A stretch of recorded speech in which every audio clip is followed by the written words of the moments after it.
Guys, meron ako i-share sa inyo. Itong avocado na ito is napaka-overripe na niya. Muntik ko na sanang itapon pero sayang.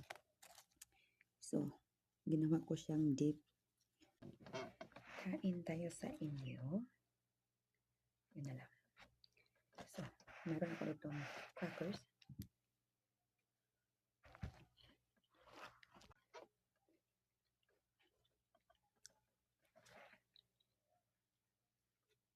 Pag meron kayong mga avocado dyan na overripe na siya, huwag niyo itapon guys. Gawin niyo siyang avocado dip. Lagyan ng kunting garlic, chop off the first garlic, olive oil, at saka a little bit of salt. Onion salt. Kung may crackers kayo, yan ang gawin niyo. Napakasarap. Huwag sayangin. Mahal ang avocado ngayon. Lahat ay mahal.